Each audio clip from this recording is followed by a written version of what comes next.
Friends अस्सलाम वालेकुम, नमस्कार। आई होप कि आप लोग काफ़ी अच्छे होंगे। फ्रेंड्स आज फिर एक वीडियो के साथ आप सभी के सामने। फ्रेंड्स देखिए, हमने कई ऐसे वीडियो बनाए हैं और हमने जब भी वीडियो बनाया है या आप लोगों तक वीडियो पहुंचाने की कोशिश करते हैं, जो सिस्टम जो सीआरसी रिफंड पोर्टल जो यहाँ सिस्टम पे दिखाता है वही चीज़ मैं आपको दिखाने की कोशिश करता हूँ और जेन्युइन चीज़ दिखाने की कोशिश करता हूँ, क्योंकि ये ऑनलाइन है, गवर्नमेंट के द्वारा बनाया गया ये पोर्टल है और इस पोर्टल पे क्या क्या कमियां हैं वो भी मैं आप लोगों को बताता हूँ। लेकिन सबसे ज़्यादा मैंने आप लोगों को बताने की कोशिश किया कि सीआरसी रिफंड पोर्टल क्या कर रहा है इधर कि है, और एप्लीकेशन जाने के बाद भी इस कस्टमर का जो है रिजेक्शन दोबारा भेज दिया और अभी जो है इनका कंप्लेन गया 3 महीना पहले, यानी मार्च या फरवरी में। अब इनका मार्च या फरवरी में गया तो 45 दिन का टाइम देता, 30 दिन चेक करने का। पोर्टल के सिस्टम पे जो लिखा हुआ है हम उस सिस्टम से ही चल रहे हैं, चीज़ इनका ओके।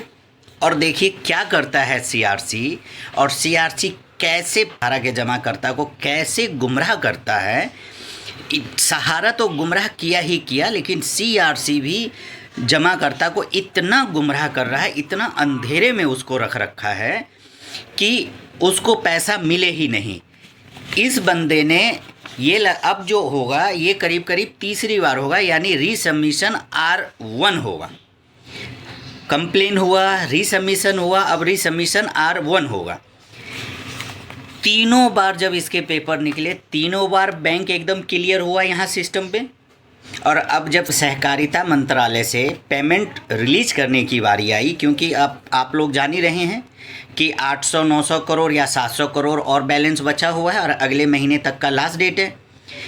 पीछे वीडियो देखे होंगे कि बिना मेंबरशिप, बिना मास्टर फार्म के भी सीआरसी रिफंड पोर्टल कर रहा है उसका पेमेंट। तो बिना मेंबरशिप, बिना मास्टर फार्म के जब उसका पेमेंट हो रहा है तो और सभी का पेमेंट क्यों नहीं हुआ? अभी भी लाखों आदमी का कंप्लेन जो है अंडर प्रोसेस में चल रहा है और 100% है कि जितने अंडर प्रोसेस में चल रहा होगा सीआरसी रिफंड पोर्टल क्या करेगी कि वो सब पे रिजेक्शन भेजेगा, जबकि वो रिजेक्शन का कोई मतलब नहीं है। आप ये सोच के देखिए कि अगर ये रिसबमिशन हुआ तो सीआरसी का जो सिस्टम है उस पर जो जो चीज़ उसने मांगा होगा उसके बाद ही तो ये पेपर निकला ना। जब वहाँ पे कोई भी चीज़ अगर क्लियर नहीं होता है तो उसके आगे वो सिस्टम ओपन ही नहीं होता है या उसके आगे वो स्टेप नहीं बढ़ता है। तो आप खुद सोच के देखिए कि जब सीआरसी वो पोर्टल ही ऐसा बना रखा है कि जब तक वहाँ पे वो चीज़ क्लियर नहीं किया जाएगा उससे पहले वो आगे वो नहीं बढ़ता है, तो फिर कैसे ये हो सकता है कि इस कस्टमर का बैंक इस पे ऑलरेडी प्रिंट है, जो सीआरसी रिफंड पोर्टल के तरफ से प्रिंट होती है। और उसके बाद अभी मैं आपको डेस्कटॉप पे मैं दिखाऊंगा कि यहाँ से अब उसका जब पेमेंट रिलीज होने वाला होगा तो अब यहाँ करेक्शन इसको भेज दिया कि आपका आधार सीडिंग बैंक गायब है, मतलब आपका आधार सीडिंग बैंक है ही नहीं है।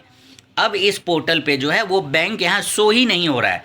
तो जब यहाँ शो नहीं हो रहा है तो यहाँ आपने कैसे छाप दिए, यहाँ बैंक का नाम कैसे प्रिंट हो गया? तो फ्रेंड्स ये सीआरसी जो है ना सिर्फ जमाकर्ता को गुमराह के अलावा, अंधेरे के अलावा, अंधेरे में कार में झोंकने के अलावा सीआरसी रिफंड पोर्टल और कुछ नहीं कर रहा है।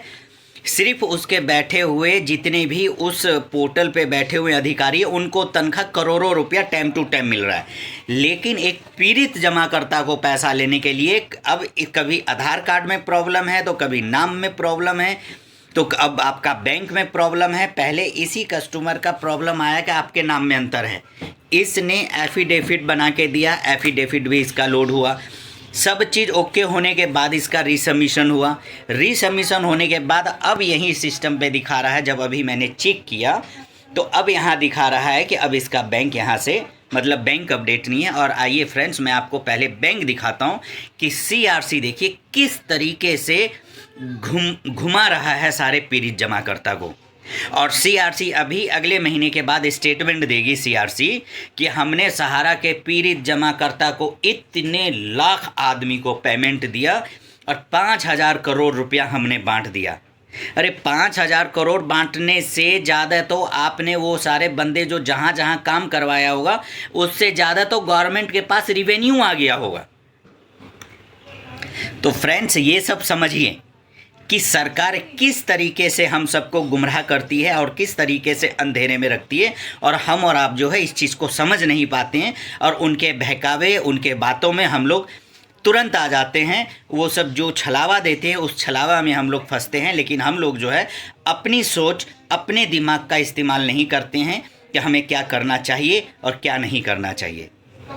तो फ्रेंड्स, आइए मैं पहले इस कस्टमर का एप्लीकेशन दिखाता हूँ और उसके बाद मैं आपको डेस्कटॉप भी दिखाऊंगा। और डेस्कटॉप पे देखिए कि यहाँ पे एकदम आधार सीडिंग बैंक जो है वहाँ पे नहीं है, वो वहाँ से हटा हुआ है।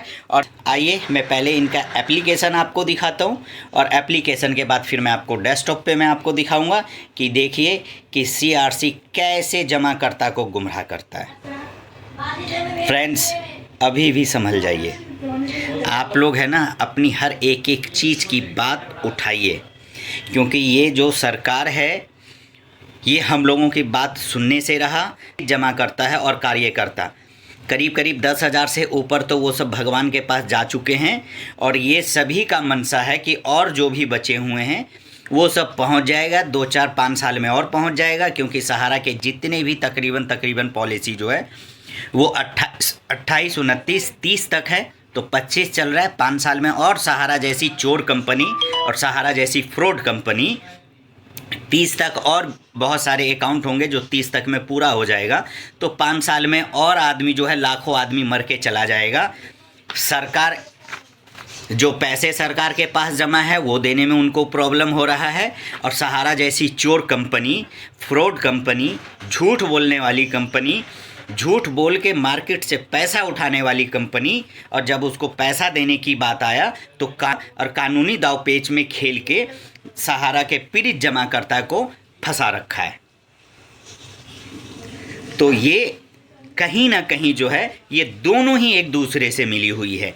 एक कानूनी दांवपेच से जो है डेफिशिएंसी भेजने पे लगा रहता है कस्टमर 10 बार ठीक करवाने के बाद, और एक दांवपेच खेल रहा है गवर्नमेंट का लेके कि हमें पेमेंट ना देना पड़े। लेकिन उन सभी बोर्ड ऑफ डायरेक्टर को जो है सैलरी टाइम टू टाइम ले रहा होगा। तो ये है दोनों की मिली भगत। तो पीड़ित जमाकर्ता एक हो जाओ, इसलिए हो जाओ कि ये जो केस है ना फ्रेंड्स जो मैं ठीक कर रहा हूँ ये बिहार का केस है। और मैं आपको बता दूं कि ये केस जो है समथिंग समस्तीपुर ज़िला यानी समस्तीपुर डिस्ट्रिक्ट के एरिया का ये केस है, और यहाँ इस केस को हल किया जा रहा है।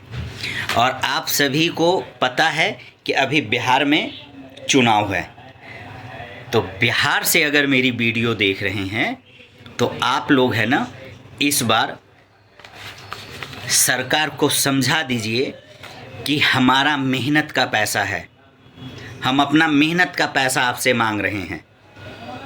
ऊपर से हमारे मेहनत का पैसा पे ब्याज लगा के आप नहीं दे रहे हो। सहारा को क्या इस जमाकर्ता ने पैसा इसलिए दिया था, फ्री में दिया था, या सहारा के बेटा बेटी की शादी हो रही थी तो ये कस्टमर जो जाके उसको नेक दे के आया था कि ये पकड़ो 10,000 रुपया और हम आपको नेक दे रहे हैं, इसलिए नहीं दिया गया था सहारा में जमा करने के लिए। इसलिए दिया गया था कि 5 साल बाद 6 साल बाद मैंने 10,000 आपको दिया है तो 10,000 का 20,000 रुपये मुझे मिलेगा। चंदा जाके नहीं दिया था सहारा के अंदर में। ये अपना पैसा मांग रहा है कस्टमर। सरकार इस पैसे पे ब्याज नहीं दे रही है, बल्कि इस पैसे पे जो पोर्टल को देख रेख कर रहा है उनको तनख्वाह जरूर जा रहा है। तो फ्रेंड्स, बिहार में चुनाव है और आप लोग जो है इस बार बिहार में कुछ कीजिए, क्योंकि सहारा को समझ में नहीं आएगा। एक तो गया, 2 और बचे हैं बोर्ड ऑफ डायरेक्टर। हम लोगों के टाइम में कहा जाता था कि सहारा का मालिक 3, सहारा श्री, OP श्रीवास्तव और DK श्रीवास्तव। एक तो गया, 2 और बचे हैं। अमृत पी के तो नहीं आया होगा, वो भी जाएगा। गरीबों की जब यहाँ से निकलती है ना तो अच्छे अच्छे पत्थर टूट जाता है।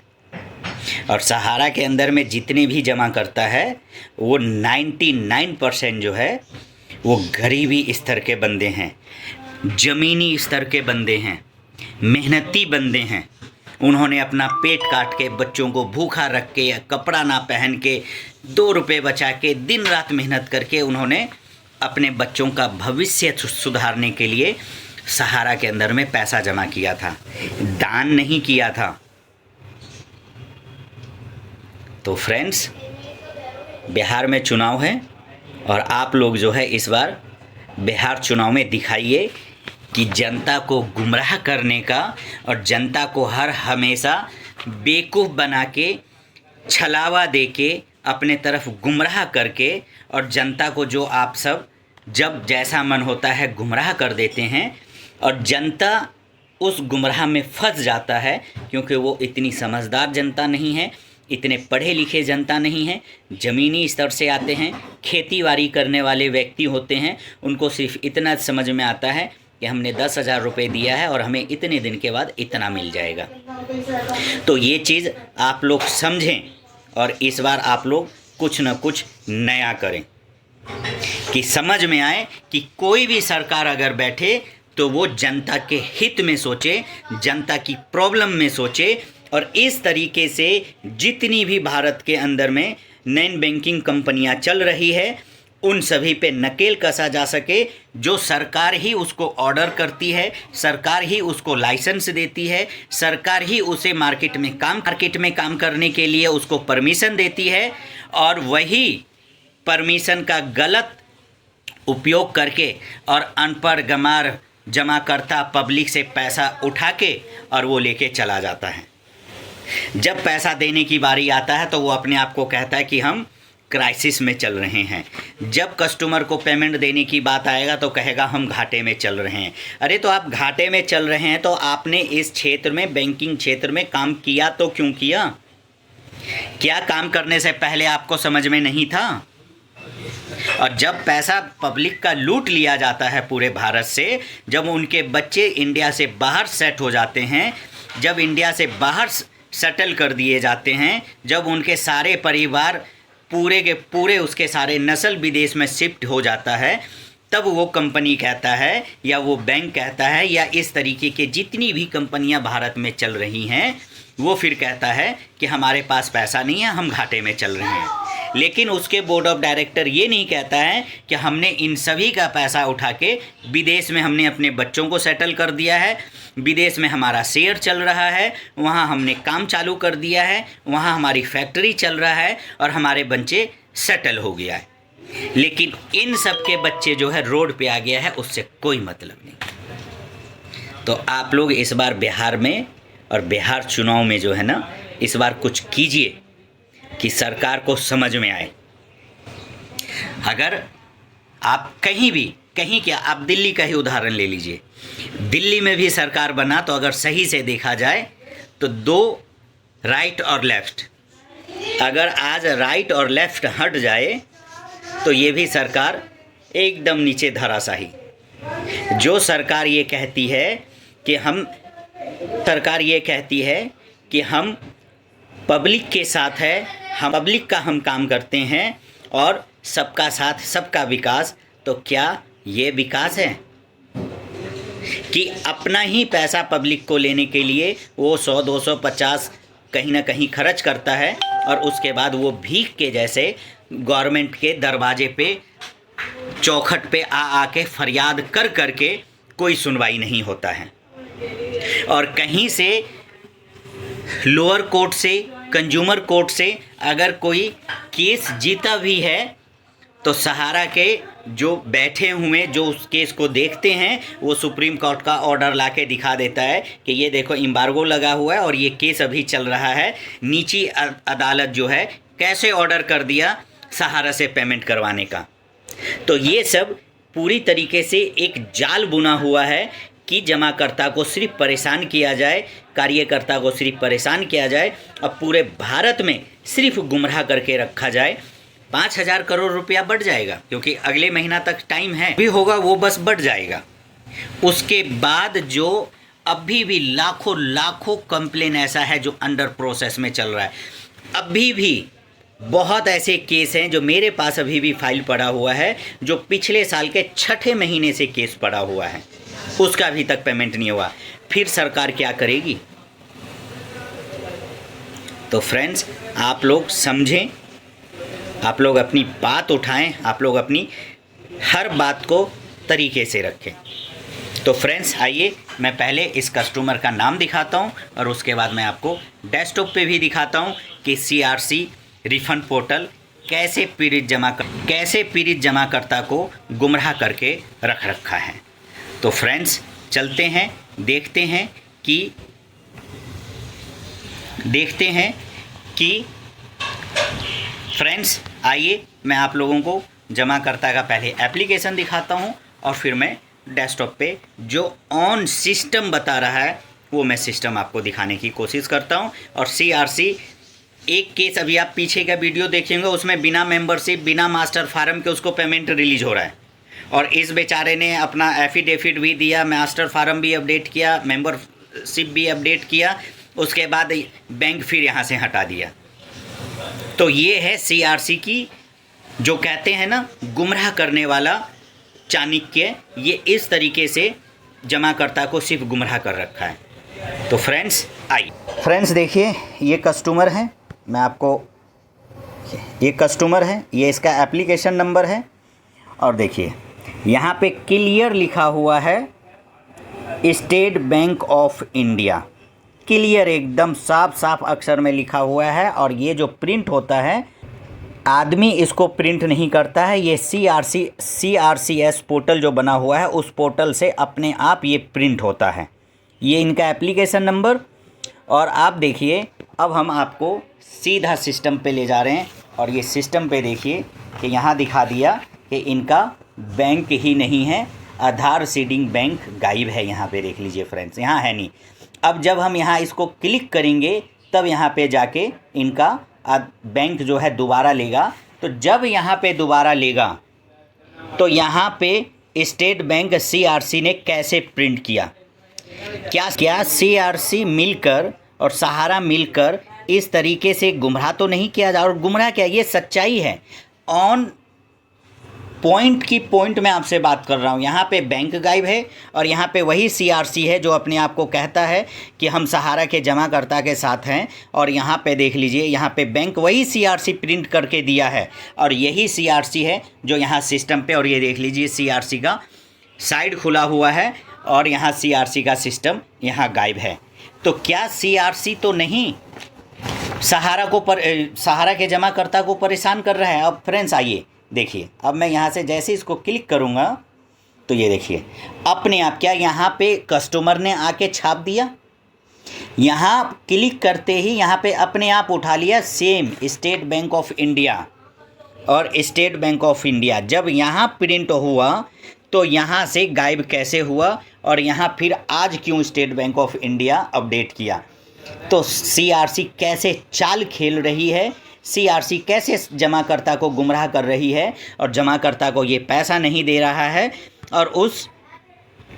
और जमाकर्ता को सिर्फ परेशान के अलावा और कुछ नहीं कर रहा है फ्रेंड्स। अब जब इसके आगे हम बढ़ेंगे तो फ्रेंड्स देखिए, मैं एक एक चीज़ आपको मैं दिखाता हूँ। अब इसके आगे हम बढ़ते हैं, जब इसके आगे बढ़ें तो अब वही सेम प्रक्रिया हमें दोबारा, जब इनका ये कंप्लेन गया था, जो किया गया था, सेम अब उसी तरीके से दोबारा प्रक्रिया किया जाएगा। और अब फ्रेंड्स देखिए, इनका एफिडेविट जो है, अब क्या बताया जाए, इनका एफिडेविट पहले लगा दिया गया है, और एफिडेविट लगाने के बाद यहाँ पे देख लीजिए, और इस तरीके से देखिए ये आया, वहाँ पे एफिडेविट दिखा दिया, और यहाँ पे अब इसका ओके दिखा दिया गया। और जब अब हम यहाँ जाएंगे तो देखिए फ्रेंड्स, यहाँ सब चीज़ अपडेट है। ये देखिए, जो चीज़ सीआरसी मांगता है वो सारे चीज़ यहाँ पे अपडेट किया जाता है। उसके बाद ही आपने देखा कि जब तक वो अपडेट नहीं होता उससे पहले आगे का फोल्डर या आगे का जो सिस्टम है वो नहीं होगा। अब इससे हम आगे करेंगे तब जाके ये इनका आगे आया। तो किस तरीके से सीआरसी वहाँ से बैंक हटा देता है, क्यों सीआरसी ही लग रहा है कि सहारा के जमाकर्ता को वो पैसा नहीं देना चाह रहा है, और जमा है उस पैसे को भी वो कहीं ना कहीं गुना भाग करने में लगा हुआ है।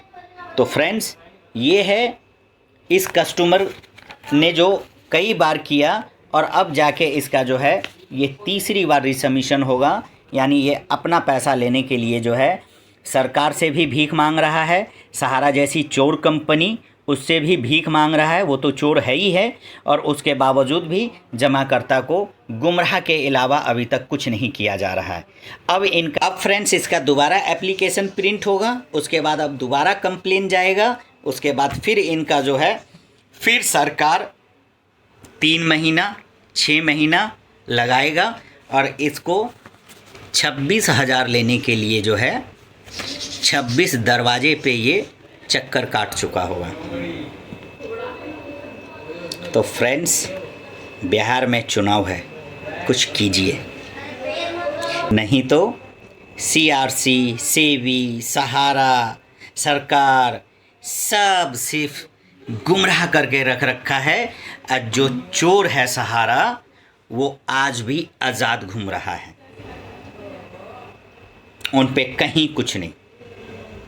लेकिन ये पीड़ित जमाकर्ता जो है सबसे बड़ा गुनहगार है।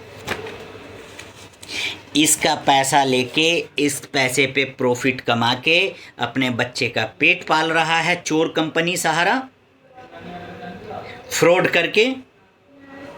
वो ठीक है, और ये अपना ही पैसा मांग रहा है, तो कभी सहारा के दरवाजे पे जा रहा है, कभी CRC के दरवाजे पे जा रहा है, कभी सेबी के दरवाजे पे जा रहा है, कभी कोर्ट का दरवाज़ा खटखटा रहा है, कभी सरकार के चौखट पे जा रहे हैं, और उसके बावजूद भी इसको 26,000 नहीं मिल पा रहा है। और जो फ्रॉड करके बैठी हुई है वो आज भी शहंशाह के जैसे घूम रहा है, उसके पे कोई शिकंजा नहीं सरकार का। ये है इन सब की सच्चाई, जो मैंने आपको पेपर से भी दिखाया, डेस्कटॉप पे भी दिखाया, सिस्टम पे भी दिखाया।